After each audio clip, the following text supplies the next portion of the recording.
I was feeling miserable in my marriage until I discovered these three truths, these three lessons, and they have transformed my marriage forever. I'm going to be sharing them with you.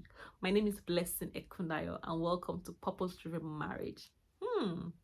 So, what are these three truths that transformed my marriage? I'm going to be sharing with you, women, because they will transform yours too if you can apply them. Number one truth that I learned, and I learned the hard way, is there is no trophy for the wife that overworked herself and burnt out. Yes, I learned this the hard way. There is no trophy for you. If you like, work. Think, hey, you said that I was telling myself, I need to cook. I will cook. My leg will be paining me. I will spend hours doing bulk cooking. I'll be so exhausted. I'll be tired. I will not have time for myself. I will not have time for my husband.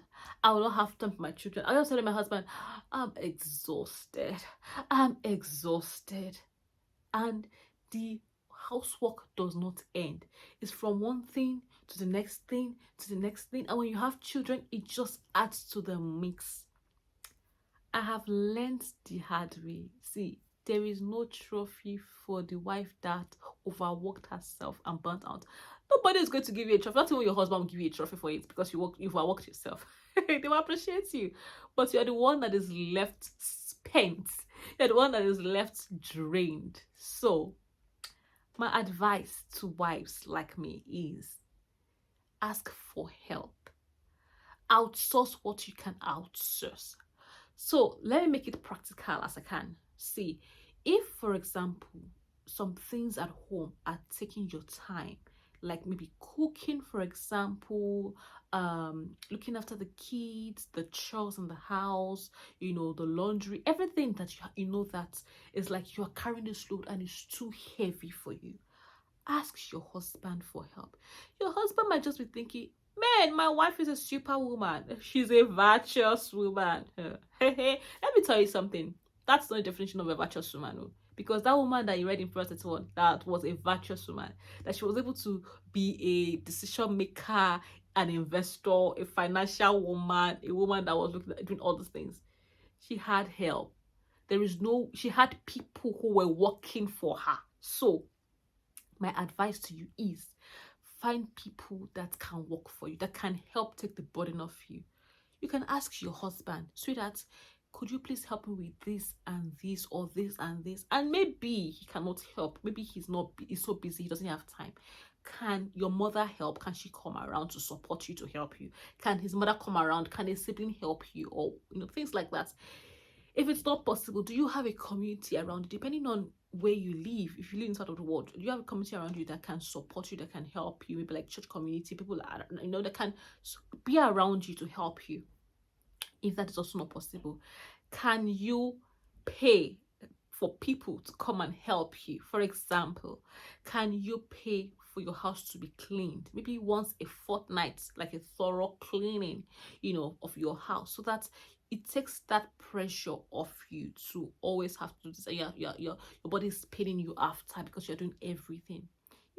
Can you outsource the laundry, for example? Can you outsource cooking? Yeah, this one, for me, it's a big deal. Because I'm so busy, like working the whole day, preparing for exams, doing projects, then with ministry, supporting my husband, supporting my children. It's a lot. So being able to sometimes outsource our meals has been a huge relief.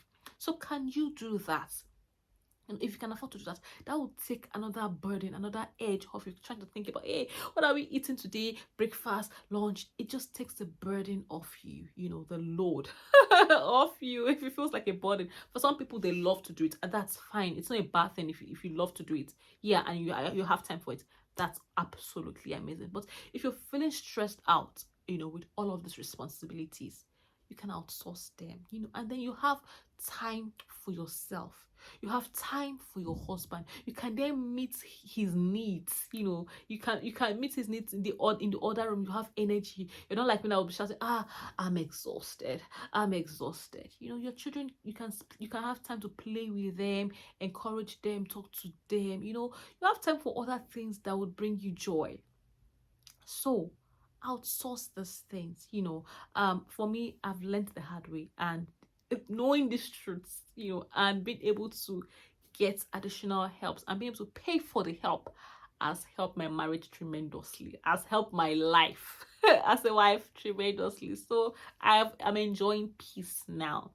And I encourage you, there is no trophy for the wife that burnt out or got exhausted, overworked herself. It doesn't make you a virtuous woman. It does. That's my definition of virtuous. Yes, good to be hardworking, but don't burn yourself out. Because guess what?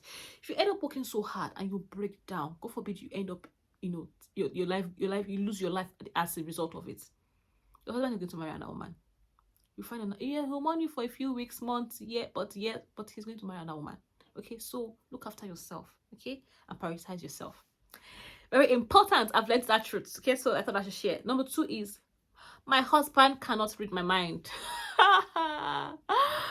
I learned this the hard way. I used to think that he should know me by now. He should read my mind, know all that I'm thinking. If I'm thinking like this, he should know that this is. If I give him this look, this is what this look means. If I give him this, this face is what this face means. If I don't do this, is what it means. If I don't do this, is what it means.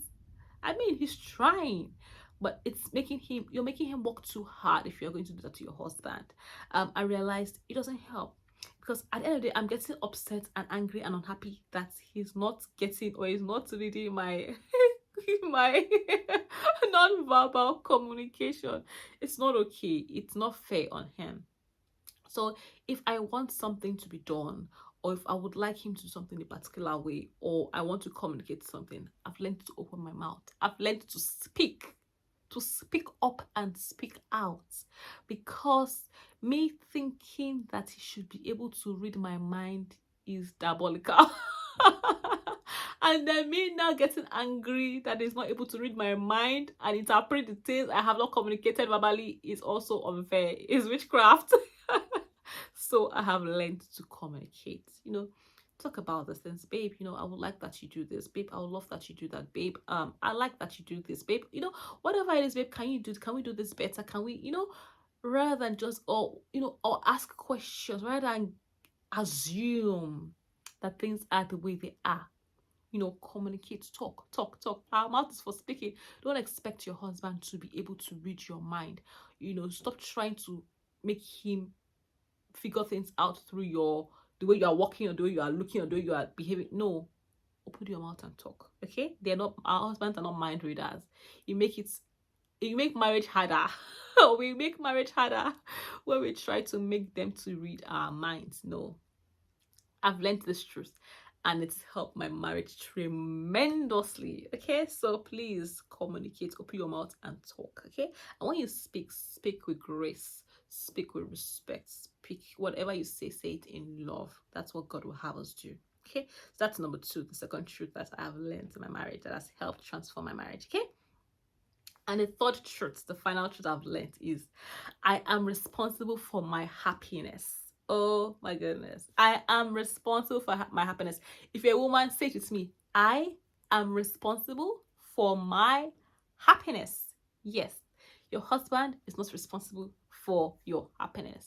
It is diabolical. It is exhausting to put the weight or the responsibility of your happiness on your husband. He is a human being like you. Okay, and you're not responsible for his either. But my point is, don't always expect him to make you happy, to bring you joy, to bring you gladness. And if he's not doing those things, then your joy is gone, your gladness is gone, your happiness is gone, your life is gone. What? Oh my goodness. I remember I used to expect a lot from my husband. He needs to make me happy. He needs to share a joke that will make me laugh. He needs to do things that will motivate me, to say things that needs to motivate me. He needs to And when he was not doing those things, I'll be feeling upset with him. Like, you are not making me happy. You are not doing it. I'm like, until I came to my senses, like like the prodigal son. I was like, he came to his senses when I like, he's not responsible for this. That is not his responsibility. It is my responsibility to make me happy, to do things that will bring me joy and happiness. It is not his responsibility. So I stopped putting that responsibility on him. And since then, I have experienced joy like never before. I've experienced peace. I've experienced gladness. I now do the things that bring me joy. And if it's doing things that bring me joy, for example, sometimes you say, "Oh, babe," like yesterday, was like, "Oh, babe, the spirit ministered to me to send you to give you this money." I was like, "Yes, give me this money." "Oh, babe, should we go out for this?" "Yes, let's go." He does what he wants to do to bring me joy, but he's not responsible for my happiness. No, I take responsibility for that. And when he does his own part, it's an icing on the cake. Okay, so let's not put the responsibility of our happiness on our husbands. No, it's too much. You just end up making that man drained and exhausted. Find things that give you joy. Maybe it's going to the gym, it's reading a book, it's journaling, it's watching a movie, it's relaxing, it's resting, it's catching up with friends, it's hanging out with friends, or even taking him out, whatever it is. Take responsibility for that happiness, for that joy, for your own joy, and not put the responsibility on your husband. If you want to register for a course or whatever, be financially empowered. Also, as a woman, I cannot overemphasize this. Very, very important. Okay. Right, so these are the three truths that have helped my marriage. They have transformed my marriage tremendously, and I am so happy for it. I'm a better wife for it. Okay, better wife to my husband, and a better mother to my children, and I'm a better human being for myself. All right, so thank you so much for watching. Let me know if you found this helpful. What have you found? What truths have you come to understand, to learn? What lessons have you learned in your marriage as a wife that have transformed your own marriage? Also, I would like to know in the comment section. Okay, until I see you another time, I'm Blessing Ekonaya, and this is Purpose Driven Marriage. Feel free to like, share, subscribe to this channel, and leave us a comment. Bye for now.